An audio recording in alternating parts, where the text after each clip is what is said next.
Hello, good morning, students. Today in 12th class physics, we are starting a new topic, dual nature. Dual nature of radiation and matter. अब इसमें ये dual nature क्या है, ये अभी हम लोग सबसे पहले पढ़ेंगे. ये अभी हम लोग ने देखा हुआ है कि light is a form of energy. Light जो है, it is a form of energy. It travels in the form of waves, है ना.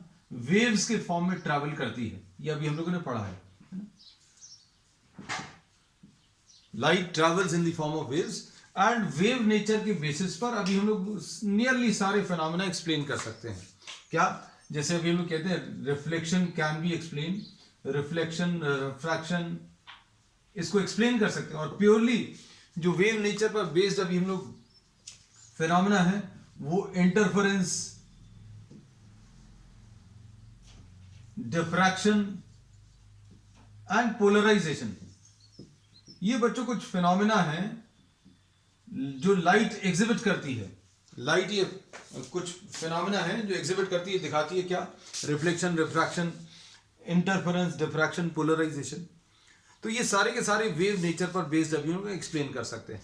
लेकिन एक फिनोमेना ऐसा है बेसिकली, फोटो इलेक्ट्रिक इफेक्ट, जिसको एक्सप्लेन करने के लिए अभी हम लोग कहते हैं कि ये वेव नेचर बहुत ज्यादा काम नहीं आया. तो इसमें ये अज्यूम किया गया कि light travels in the form of waves. Radiation, तो अभी हम लोग बोलते हैं light is a form of electromagnetic radiation, है ना. इलेक्ट्रोमैग्नेटिक जो स्पेक्ट्रम है उसका एक पार्ट है विजिबल लाइट, है ना. और ये दो टाइप के नेचर पोजेस करती है. दो टाइप के नेचर क्या है? वेव नेचर और पार्टिकल नेचर. और वेव नेचर में अभी हम लोगों ने ये अज्यूम किया that light is travelling, light energy is travelling in the form of waves. और पार्टिकल नेचर में अभी हम लोगों ने ये अज्यूम किया that light is travelling in the form of particles और एनर्जी पार्टिकल्स और क्वांटम, है ना. तो ये इसी चीज को अभी हम लोग इस चैप्टर में आगे पढ़ने वाले हैं. अब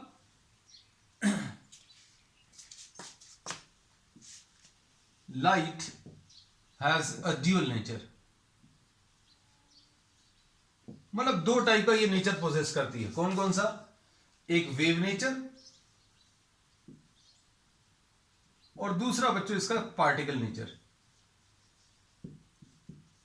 तो वेव नेचर अभी हम लोग कहते हैं most of the phenomena which we have seen और which we have studied can be explain on the basis of wave theory. लेकिन कुछ ऐसे फिनोमेना है जैसे अभी हम लोग बोले फोटो इलेक्ट्रिक इफेक्ट, बेसिकली जो अभी हम लोग पढ़ने वाले हैं. कॉम्पटन इफेक्ट भी है, एक रैमन इफेक्ट भी है, जो अभी हम लोग पार्टिकल नेचर के बेसिस पर एक्सप्लेन कर पाएंगे. तो light has a dual nature, this is a wave nature and a particle nature. तो वेव नेचर में हम लोगों ने ये अज्यूम किया कि लाइट जो है एक फॉर्म ऑफ एनर्जी है जो वेव्स के फॉर्म में ट्रैवल करती है. और वेव नेचर पर बेस्ड अभी हमने बहुत सारे फिनोमेना एक्सप्लेन किए हैं. अब पार्टिकल नेचर में अभी हम लोग ये अज्यूम करते हैं कि light is made up of energy packets. Light is made up of energy packets called quanta, और these are also called photons. Light जो है this is possessing a particle nature also, मतलब ये पार्टिकल्स के form में, energy के particles के form में ट्रैवल करती है. अब एनर्जी के पार्टिकल्स के फॉर्म में ट्रैवल कर रही है ऐसा अज्यूम करके अभी हम लोग फोटो इलेक्ट्रिक इफेक्ट की स्टडी करने वाले हैं. तो इस चैप्टर में अभी हम लोग बेसिकली जो स्टार्टिंग में लेके we will be studying about what? Photoelectric effect. तो फोटो इलेक्ट्रिक इफेक्ट में क्या कहते हैं? Photoelectric effect is what? The emission of electrons from a metal surface when light of sufficiently small wavelength falls on it. अगर किसी surface के ऊपर अगर लाइट गिर रही है, कोई भी लाइट नहीं, कुछ एक रिक्वायर्ड वेवलेंथ रहेगी या रिक्वायर्ड फ्रीक्वेंसी रहेगी, उस रिक्वायर्ड फ्रीक्वेंसी या वेवलेंथ की लाइट अगर किसी मेटल सरफेस पर गिर रही है तो उसमें से इलेक्ट्रॉन्स का एमिशन होता है. And this phenomena is termed as photoelectric effect. तो हम लोग ये कहते हैं when light of sufficiently small wavelength सबसे पहले तो ये बता दें कि है क्या light of sufficiently small wavelength. ये शब्द जो है, ये वर्ड जो है, ये अभी हम लोग आगे जैसे जैसे ये चैप्टर आगे बढ़ेगा तो ये डेफिनेशन परफेक्टली क्लियर वहां पर होगी। इसको अगर आप छोड़ दें तो बाकी सारी डेफिनेशन क्लियर होगी। When light of sufficiently small wavelength falls on a metal surface,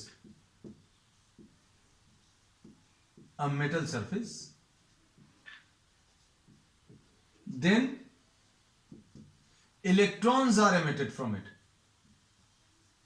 are ejected from it. और इस फिनोमेना को बच्चों अभी हम लोग क्या फोटो इलेक्ट्रिक इफेक्ट बोलते हैं, है ना।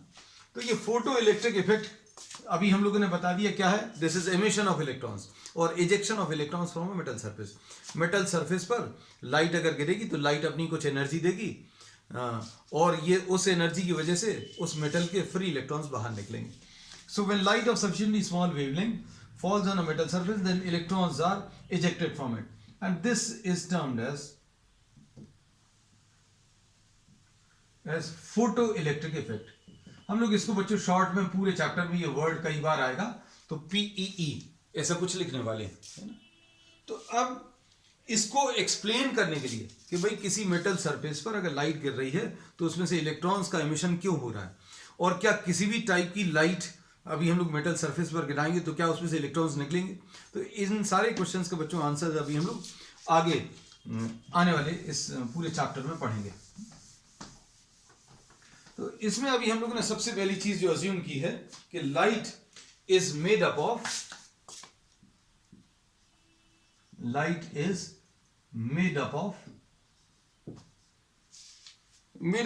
लिखने की जगह बच्चों अभी हम लोग क्या कह सकते हैं इसको, light travels in the form of light is made up of energy packets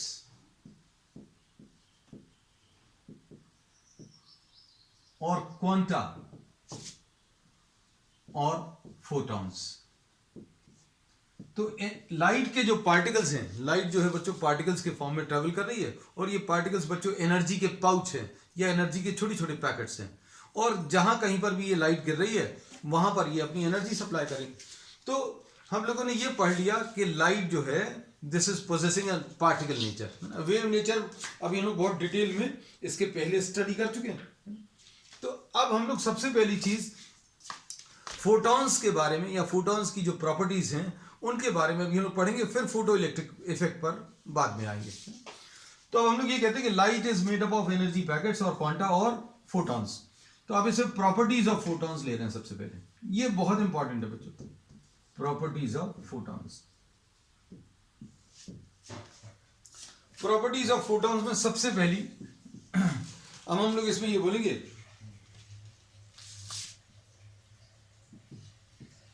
a photon travels with a speed of approximately 3 into 10 to the power of 8 meters per second.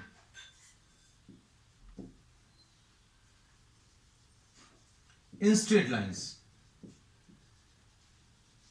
Photon जो है एनर्जी के जो packets हैं या जो particles हैं वो कितनी स्पीड पर ट्रेवल कर रहे हैं, ये 3 into 10 to the power of 8 meters per second से, है ना। तो ये पहली प्रॉपर्टी है, इसकी वजह से स्पीड ऑफ लाइट जो है वो एक्सप्लेन हो गई कि भाई ये जो एनर्जी के पैकेट्स हैं ये बहुत हाई स्पीड से ट्रेवल कर रहे हैं। कितनी स्पीड से, 3 into 10 to the power of 8 meters per second।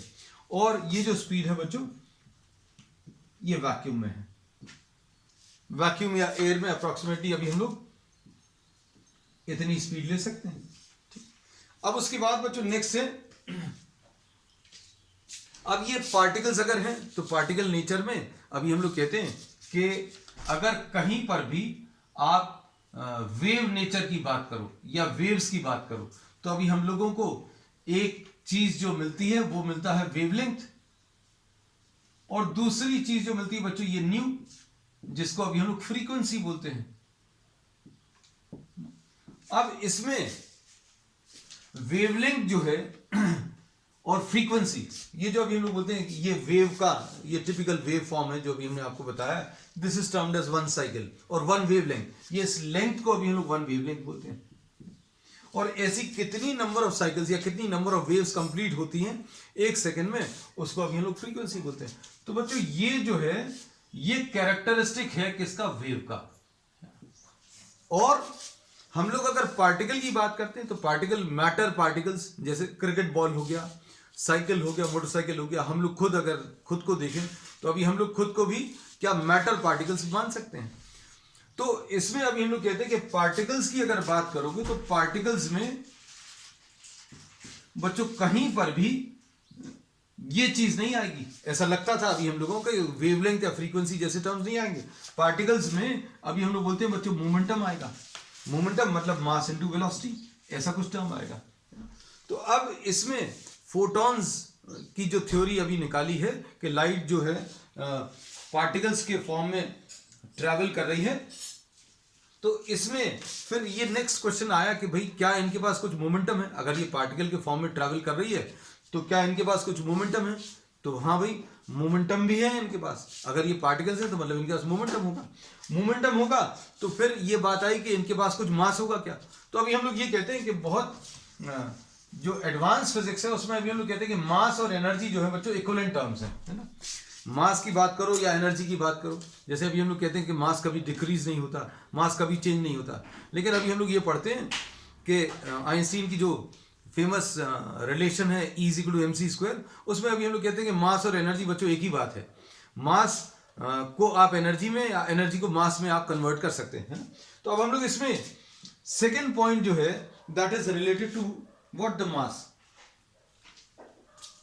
The mass of the photon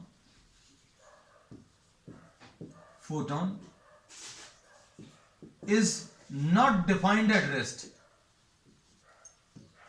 मतलब ये एक ऐसा पार्टिकल है जो कभी रेस्ट पर एग्जिस्ट नहीं करेगा, है ना। ये कितनी स्पीड से ट्रैवल कर रहा है, ये शुरू में पहले पॉइंट में लिख दिया कि ये कितनी स्पीड से ट्रैवल कर रहा है। This is travelling with a speed of 3 × 10⁸ metres per second. तो mass of a photon is not defined at rest. मतलब अभी हम कह सकते हैं rest mass of the photon is 0। अगर रेस्ट पर है कोई फोटोन तो मतलब उसका मास 0 होगा। या फिर इसको बहुत सिंपल भाषा में कह सकते हैं a photon does not exist at rest. मतलब ये एक ऐसा पार्टिकल है, ये एक ऐसा एनर्जी का पार्टिकल है जो हमेशा ट्रैवल कर रहा है। और कितनी स्पीड से ट्रैवल कर रहा है, 3 × 10⁸ मीटर्स पर सेकेंड से ट्रैवल कर रहा है। और स्ट्रेट लाइन में ट्रैवल कर रहा है। स्ट्रेट लाइन में ट्रैवल करने की ये प्रॉपर्टी को हम लोग क्या बोलते थे, रेक्टिलिनियर प्रोपोगेशन ऑफ लाइट। तो अब हम लोगों ने ये पढ़ लिया कि भाई फोटोन जो है एनर्जी का पैकेट है या पार्टिकल है, और ये कितनी स्पीड से ट्रैवल कर रहा है, 3 × 10⁸ मीटर्स पर सेकेंड से ट्रैवल कर रहा है, स्ट्रेट लाइंस में ट्रैवल कर रहा है। तो लाइट से रिलेटेड स्ट्रेट लाइन की प्रॉपर्टीज को यूज करते हुए जो भी फिनोमेना होते हैं वो अभी हम लोग एक्सप्लेन कर सकते हैं। जैसे शैडो, जो ज्योमेट्रिकल शैडो, किसी भी ऑब्जेक्ट की शैडो बनती है लाइट में, वो किसकी वजह से बनती है, क्योंकि लाइट ट्रैवल्स इन स्ट्रेट लाइंस। तो अब हम लोग ये कहते हैं कि अभी हम लोगों ने ये भी अज्यूम कर ली कि भाई चलो ये फोटोन जो है ये 3 × 10⁸ मीटर्स पर सेकेंड से ट्रैवल कर रहा है और स्ट्रेट लाइन में ट्रैवल कर रहा है। फिर दूसरी चीज अभी हमने क्लियरली बता दी क्या कि इसमें मास of the photon at rest does not exist, है ना। मतलब कोई भी फोटोन जो है रेस्ट पर एग्जिस्ट नहीं करेगा, रेस्ट मास 0 रहेगा। रेस्ट मास कैलकुलेट करने का तरीका, चलो अभी हम सोच रहे थे ये इसमें नहीं दें, लेकिन अभी हम आपको बता रहे हैं किसी ऑब्जेक्ट को, जैसे अभी हम लोगों ने ये बोला है कि किसी भी ऑब्जेक्ट का मास बच्चों चेंज नहीं होता, है ना। ऐसे ही पढ़ा है अभी तक छोटी क्लासेस। लेकिन अभी हम लोग इस स्टेज पर ये बता सकते हैं कि अगर कोई ऑब्जेक्ट ट्रैवल कर रहा है या मूव कर रहा है तो उसका मास भी चेंज होता है। और मास जो है बच्चों इससे मिलता है m = m0 / √1 - v²/c²। v is what? The speed of the particle। और c क्या है? The speed of light। तो इसमें हम लोग ये कहते हैं कि ये रिलेशन अभी तक हम लोगों ने क्यों नहीं पढ़ा, क्योंकि अभी तक जिन ऑब्जेक्ट्स के बारे में अभी हम लोग पढ़ रहे थे वो कैसे ऑब्जेक्ट्स थे, वो मटेरियल पार्टिकल्स थे, ऐसे मटेरियल पार्टिकल्स जिनकी स्पीड बहुत ज़्यादा नहीं थी। मतलब अभी आप कार को देखो तो कार कितना ट्रैवल करेगी, 100 किलोमीटर्स पर आवर या 200 किलोमीटर्स पर आवर, इससे ज़्यादा स्पीड नहीं। एरोप्लेन्स को अगर आप देखोगे तो कितनी स्पीड होगी भाई, 700, 1000, 1500 किलोमीटर्स पर आवर। लेकिन ये जो सी है, स्पीड ऑफ लाइट, ये बहुत ज़्यादा है। ये कितनी है, 3 × 10⁸ मीटर्स पर सेकेंड। तो अभी तक हम लोग जिन ऑब्जेक्ट्स के बारे में पढ़ते थे, v was very nearly equal to c, है ना। v जो है, sorry, v was very very small, I am very sorry, v is very small as compared to c। v बहुत कम होता था। v अगर बहुत कम होता है मतलब अभी v कम है, c ज्यादा है, तो ये कितना आ जाएगा, m0/√1 माइनस ये नियरली 0 आ जाएगा। तो m = m0 आ जाएगा। m0 इसमें क्या है बच्चों, रेस्ट मास। अगर किसी पार्टिकल का मास आपने रेस्ट पर मेजर कर लिया, वो m0 है। और अगर वो ट्रैवल कर रहा है, उसका मास निकालना है, तो कैसे मिलेगा, m = m0/√1 minus v²/c²। This is the new mass. Mass भी चेंज होगा, वो इस रिलेशन से पता चल रहा है। लेकिन अभी हम लोगों ने ये बोला कि अभी तक जो साइंस अभी हम लोग पढ़ते थे, क्या वो गलत थी? नहीं, वो गलत नहीं थी, क्योंकि उसमें जितने भी ऑब्जेक्ट्स थे उन सभी की वेलोसिटी कैसी रहती थी, very small as compare to C. और v very small as compare to C, तो ये वाला पार्ट बच्चों नेग्लेक्ट हो जाएगा। मतलब m0/√1 माइनस v बहुत छोटा है, c बहुत बड़ा है, इसलिए ये नेग्लेक्ट हो जाएगा। तो m किसके बराबर आ जाएगा, m0। मतलब पार्टिकल अगर चल रहा है तो उसका मास उतना ही होगा जितना रेस्ट पर होगा। बिल्कुल सही है। अब इसको अगर देखें तो m0 = m√1 माइनस v²/c²। अब क्या बोल रहे हैं, फोटोन के लिए क्या होगा बच्चों, देखो फोटोन के लिए v किसके बराबर है, c के बराबर। v किसके बराबर है, c के बराबर। क्यों? क्योंकि फोटोन जो है किस वेलोसिटी से ट्रैवल कर रहा है, photon is travelling with the speed of light. Photon अगर स्पीड ऑफ लाइट से ट्रैवल कर रहा है तो m0 की वैल्यू कितनी आ जाएगी, m√1 माइनस c²/c²। यानी ये कितना आ जाएगा, m√1 माइनस 1, यानी कि 0। मतलब m0 की वैल्यू 0। और m0 क्या है बच्चों, रेस्ट मास। तो यही तो अभी हम लोगों ने बोला, the mass of the photon is not defined at rest, और rest mass of the photon is 0। तो ये अभी हमने आपको प्रूव करके भी बता दिया, इसकी जरूरत नहीं है, just for extra knowledge I have stated all these facts, है ना। तो अभी हम लोग, किसी को अगर ऐसा लगता है कि भाई इसको नोट करना है, आपकी नॉलेज के लिए अच्छा है, तो नोट कर लेना। इसमें अभी हमने ये बोला कि कोई भी पार्टिकल अगर ट्रैवल कर रहा है, if a particle travels with a speed v which is comparable to the speed of light। अगर कोई पार्टिकल ऐसी स्पीड से ट्रैवल कर रहा है which is comparable to speed of light, then mass of the particle also changes, और उसका relation ये वाला है ना। फिर m इसमें न्यू मास है, जब वो ट्रैवल कर रहा है बहुत हाई स्पीड से। और m0 क्या है, तो m0 बच्चों इसमें रेस्ट मास है। तो अब हम लोगों ने ये बोला कि v अगर बहुत कम है, जैसे नॉर्मल हमारी डेली लाइफ में जो ऑब्जेक्ट्स हैं उनमें v बहुत कम रहता है, c बहुत ज्यादा रहता है। c is the speed of light, है ना। तो अगर ये बहुत कम है, ये बहुत ज्यादा है, तो इसको आप नेग्लेक्ट कर सकते हो, तो m = m0 आ जाता है मोस्ट ऑफ द केसेस। लेकिन फोटॉन्स के लिए, तो फोटॉन्स के लिए बच्चों v कैसा है, v किसके बराबर है, c के बराबर। तो v c के बराबर है, तो c²/c², मतलब m0 की वैल्यू कितनी, 0 आ जाएगी। और ये फैक्ट अभी हम लोगों ने इसमें बताया है। तो ये सेकेंड प्रॉपर्टी। थर्ड प्रॉपर्टी, अब हमें ये पता चलने लगा, धीरे धीरे चीजें पता चलने लगी, क्या कि फोटोन जो है एक पार्टिकल जैसा बिहेव कर रहा है, और ये कितनी स्पीड से ट्रैवल कर रहा है ये पता चल गया। This is travelling with the speed of light, और ये रेस्ट पर एग्जिस्ट नहीं करता है ना। अब इसके बाद नेक्स्ट प्रॉपर्टी, नंबर्स अगर देने तो नंबर्स डाल लेना, नहीं तो ऐसे कुछ बुलेट्स टाइप के या कुछ साइंस आप बना लेना इंपॉर्टेंट केस से। This is the second property. Third property, each photon has a definite momentum and energy. अब पार्टिकल नेचर देखो धीरे धीरे आने लगा, मोमेंटम एंड एनर्जी। मोमेंटम भी है और इसके पास एनर्जी भी है, ठीक है। अब इसमें हम लोग ये बोलते हैं कि if you are considering some type of light, किसी भी टाइप की एक लाइट ले ली, एक मोनोक्रोमेटिक लाइट। मोनोक्रोमेटिक लाइट मतलब जिसकी एक डेफिनेट वेवलेंथ है। Single wavelength. सिंगल वेवलेंथ का मतलब क्या है? जो व्हाइट लाइट अभी हम लोग यूज करते हैं, ऑर्डिनरी लाइट जो अभी हम लोग यूज कर रहे हैं, या सन की जो लाइट है, that is having many types of wavelengths which are mixed. हम लोग जो लाइट देखते हैं वो मिक्स्ड लाइट है, उसमें बहुत सारे टाइप की लाइट मिक्स्ड है। तो हम लोग इसमें कहते हैं, suppose if you are considering a monochromatic light a single wavelength, suppose एक सिंगल वेवलेंथ लैम्डा है। अब हम लोग इसमें ये कहते हैं कि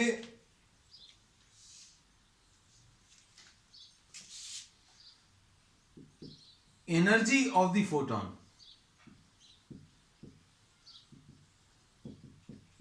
E will be equal to hc by lambda। इसमें energy of a photon will be equal to what? hc by lambda। इसमें देखो बच्चों, h जो है ये तो कांस्टेंट है, which is termed as what? The Planck's constant.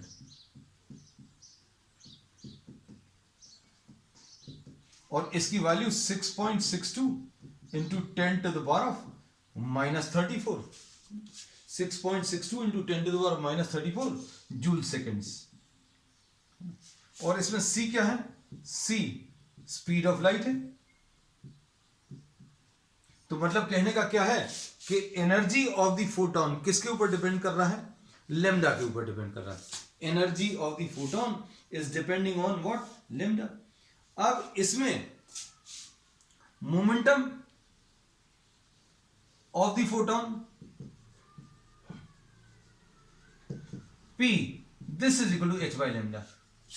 दोनों चीजें बता दी कि भाई फोटोन अगर पार्टिकल है तो उसके पास एनर्जी भी होगी और मोमेंटम भी होगा। अगर कोई पार्टिकल, जैसे मान लीजिए कोई क्रिकेट बॉल ट्रैवल कर रही है, तो भाई उसके पास मास है, वेलोसिटी है। मास है, वेलोसिटी है, इसलिए क्या होगा? मास और वेलोसिटी का प्रोडक्ट मोमेंटम आ जाएगा। और उसके बाद उसके पास एनर्जी भी होगी। तो भाई इसकी भी एनर्जी बतानी है। एनर्जी क्या है? एनर्जी c बाई लेम्डा, और क्या ये क्या है? h by lambda. अब अच्छे से सुनना, अब इसमें कुछ चीजें ऐसी लग सकती हैं कि भाई ये क्या चीज है, ये सब कुछ मिक्स हो रहा है क्या? कैसा मिक्स हो रहा है? देखो, अगर मिक्स नहीं हुआ तो अभी हम करके बताते हैं। E is equal to H C by lambda और P is equal to h by lambda. इसमें लेम्डा जो है ये वेव की प्रॉपर्टी है। भाई किसी पार्टिकल की बात अगर आप कर रहे हो, जैसे मान लो क्रिकेट बॉल ट्रैवल कर रही है, तो क्रिकेट बॉल के ट्रैवल करने में लेम्डा की बात तो नहीं आएगी, अभी तक नहीं आती थी, है ना। लेकिन अब हम लोग ये बोला कि ये बच्चों वेव कैरेक्टरिस्टिक है,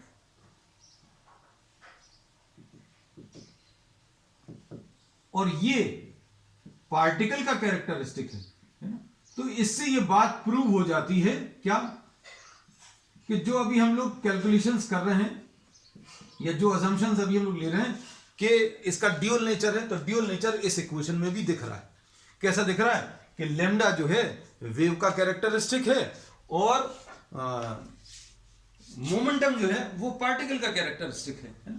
अब इसमें और आगे सुनना, नोट करते जाना बच्चों बहुत सारी चीजें, क्योंकि इसमें अभी पता चलेंगी धीरे धीरे। अब इसमें अभी हम लोग क्या बोलते हैं, अगर आपको इसको लिखना है तो इसको अभी हम लोग ऐसा भी लिख सकते हैं, न्यू एच। कैसे? c बाय लेम्डा को अभी हम लोग ने न्यू लिख दिया। Nu is what? The frequency.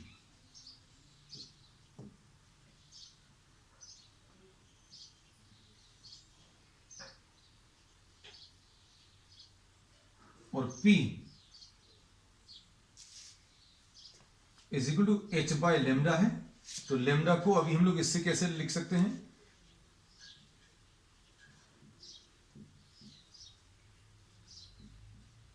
तो रिलेशंस जो फाइनली अभी हम लोगों को मिले हैं बच्चों, वो क्या मिल गया? देखो, E is equal to energy of the photon H C by lambda, और इसको न्यू एच लिख ले रहे हैं, और P is equal to nu H by C, या एच बाय लेमडा ऐसा लिख ले रहे हैं। अब इसमें लेमडा क्या है? It is the wavelength of light, और न्यू क्या है? Frequency.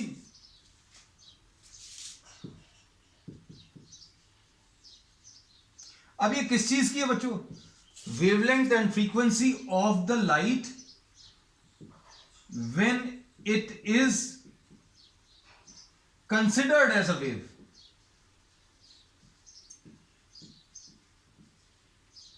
When it is considered as a wave. अब समझो चीजों को फिर से। हमने ये बोला कि लाइट जो है ये एनर्जी के पैकेट्स के फॉर्म में ट्रैवल कर रही है, और एनर्जी के पैकेट्स को अभी हम लोगों ने फोटोन बोल दिया। फोटोन कितनी स्पीड से ट्रैवल कर रहा है? ये 3 × 10⁸ मीटर्स पर सेकेंड से ट्रैवल कर रहा है, स्ट्रेट लाइन में ट्रैवल कर रहा है। फिर बात आई कि भाई फोटोन का भी अभी हम लोगों ने टेबल पे रखा हुआ तो देखा नहीं लाइट का, है ना? तो उसका अभी हम लोगों ने रीजन बता दिया कि भाई एनर्जी के जो पार्टिकल्स हैं वो हमेशा ट्रैवल ही करते रहते हैं। फोटोन कभी भी रेस्ट पर एग्जिस्ट नहीं करता, rest mass of the photon is 0। फिर उसके बाद आई बात कि भाई अगर ये पार्टिकल है तो इनके पास कुछ एनर्जी या मोमेंटम होगा, तो एनर्जी कितनी है? Energy H C by lambda है, और न्यू एच भी बोल सकते हैं, या मोमेंटम कितना है? तो मोमेंटम एच बाय लेमडा है। अब इसमें ये लेमडा क्या है भाई? अगर आपने रेड कलर की लाइट ले ली या येलो कलर की लाइट ले ली, तो इन दोनों टाइप की लाइट्स का, या येलो कलर की लाइट की कुछ एक वेवलेंथ होगी, है ना? जब हमने इसको वेव कंसिडर किया था तो इसकी कुछ वेवलेंथ मानी थी या कैलकुलेट की थी। वो वेवलेंथ अगर अभी हम लोग इसमें यूज करेंगे तो आपको पार्टिकल नेचर में पार्टिकल का मोमेंटम मिल जाएगा। जब आपने लाइट को वेव जैसा माना, उसकी वेवलेंथ निकाली, उस वेवलेंथ का यूज करके हम लोग क्या निकाल रहे हैं? उस वेवलेंथ का यूज करके हम लोग मोमेंटम निकाल रहे हैं। Momentum of the particle of light, momentum of the photon of light. Momentum of photon अगर आपको निकालना तो एच बाय लेमडा, और अभी हम लोग कहते हैं मोमेंटम को निकालने के लिए आपने लेमडा का यूज किया है। लेमडा क्या है? वेवलेंथ ऑफ लाइट, है ना? तो ये बहुत इंपॉर्टेंट लाइन है कि लेमडा जो है वेवलेंथ है, और न्यू जो है फ्रीक्वेंसी है of the light when it is considered as a wave. तो एनर्जी, ये जो अभी हम लोग निकाल रहे हैं, you are calculating what? Energy and momentum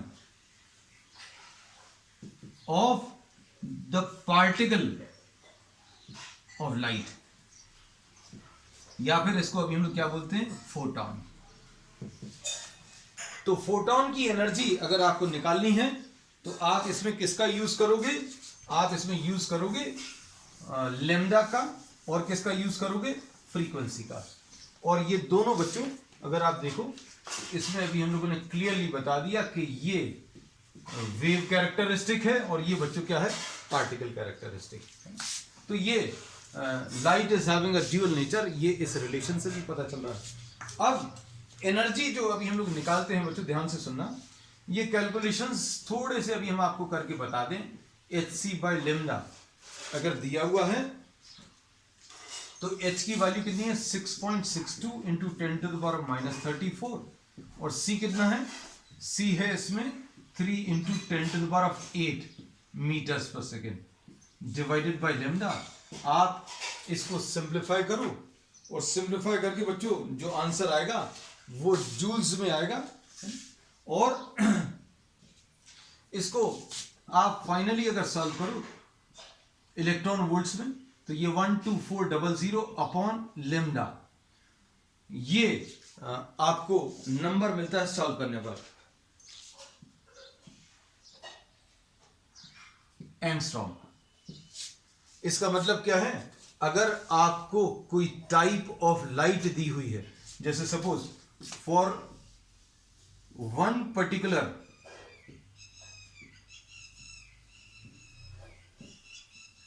type of light,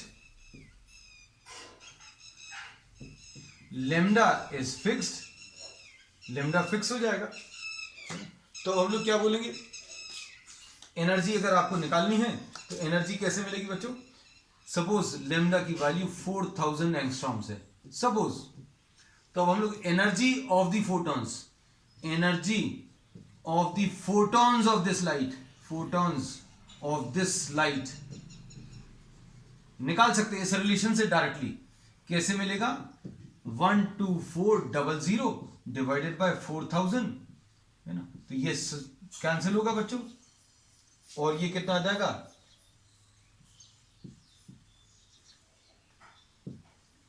3.1 electron volt. कहने का मतलब ये है कि ये रिलेशन याद रखने में इसलिए अच्छा है क्योंकि आप इससे कैलकुलेशन थोड़े से आसानी से कर पाएंगे। तो अब हम लोग फिर से आ जाते हैं इस पर, क्या? एनर्जी। हम लोगों ने ये बता दिया कि फोटॉन जो है किसी भी लाइट के एनर्जी पैकेट्स हैं, और इन फोटॉन्स की एनर्जी कैलकुलेट करने के लिए हम लोग वेव नेचर का ही यूज कर रहे हैं। किसका? लैम्डा का यूज कर रहे हैं। अब मोमेंटम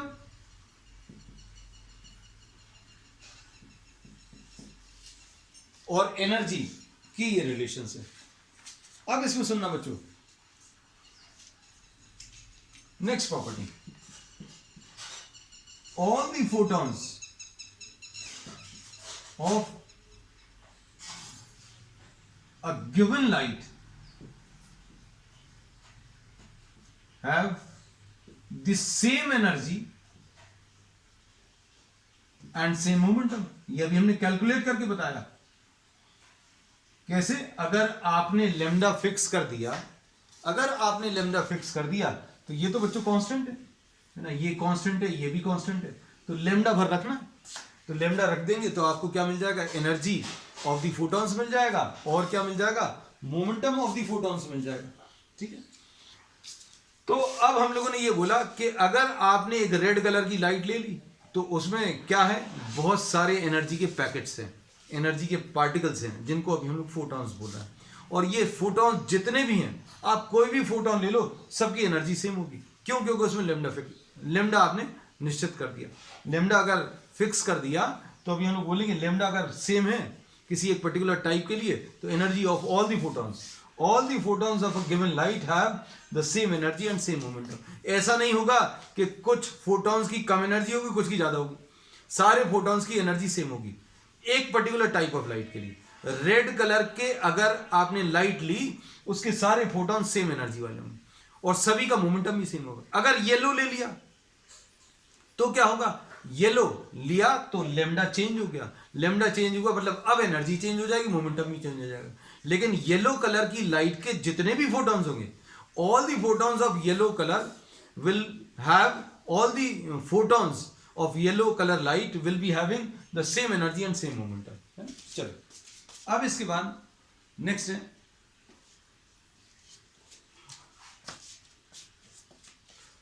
बच्चों, ये बड़ा इंटरेस्टिंग है।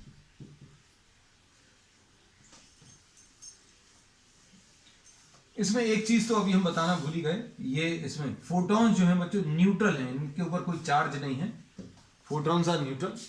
फिर उसके बाद हाँ,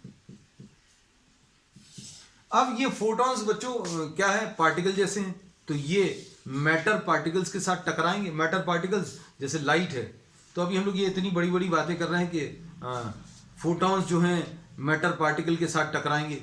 इसको अगर सिंपल भाषा में बोलें कि लाइट किसी भी सरफेस पर अगर गिरेगी, suppose light is falling on a book, light किसी किताब के ऊपर गिर रही है, तो क्या हो रहा है बच्चों? फोटॉन्स टकरा रहे हैं। लाइट अगर किसी मेटल सरफेस पर गिर रही है तो भी फोटॉन्स स्ट्राइक कर रहे हैं। तो हम लोग ये कहते हैं कि in a collision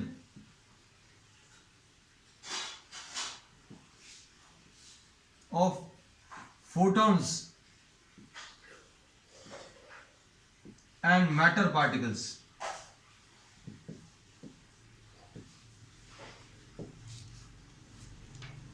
in a collision, in collisions लिख दे रहे हैं, जनरलाइज करेंगे, in collisions of photons and matter particles, the number of photons may or may not be conserved, may not be conserved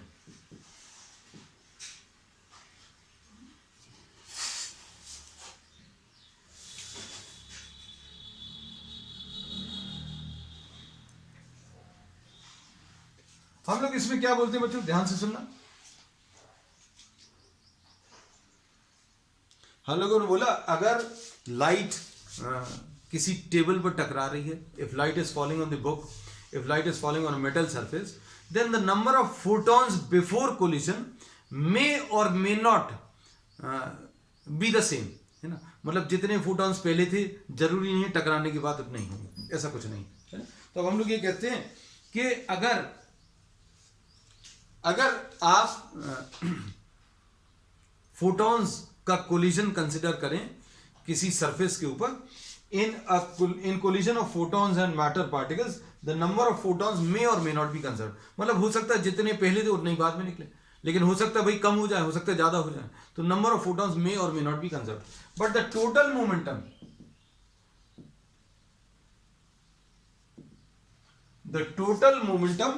and the total energy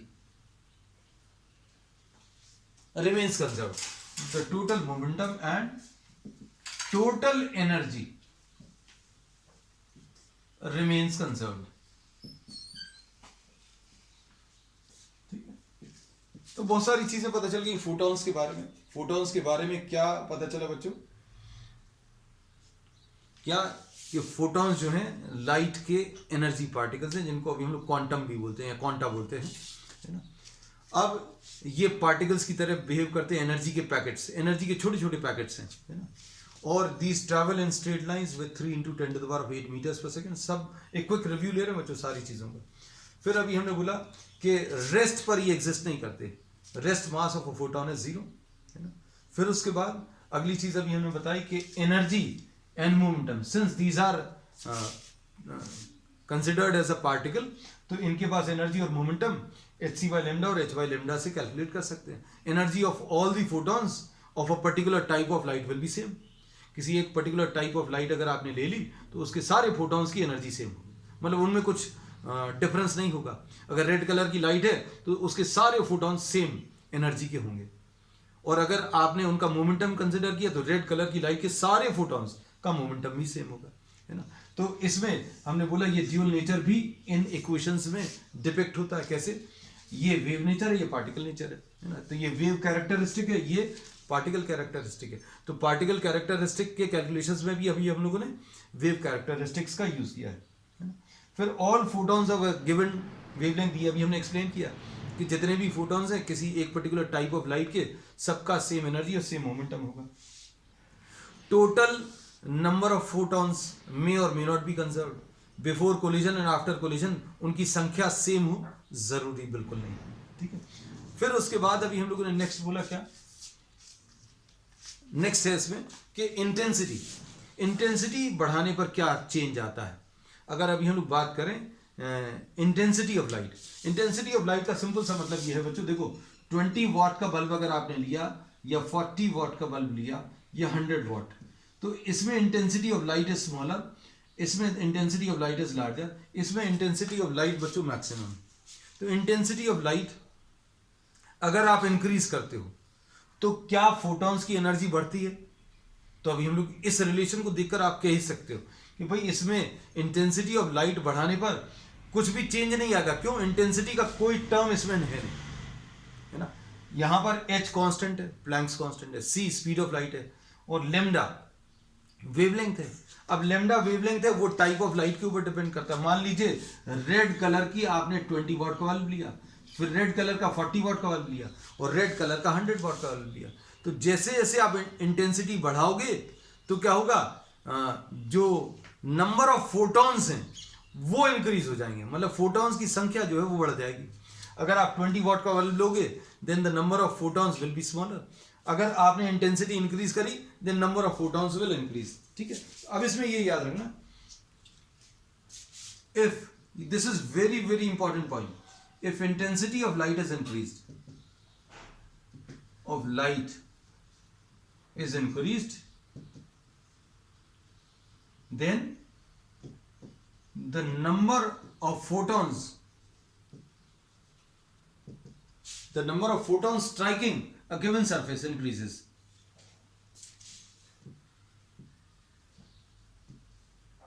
But the energy and momentum of the photons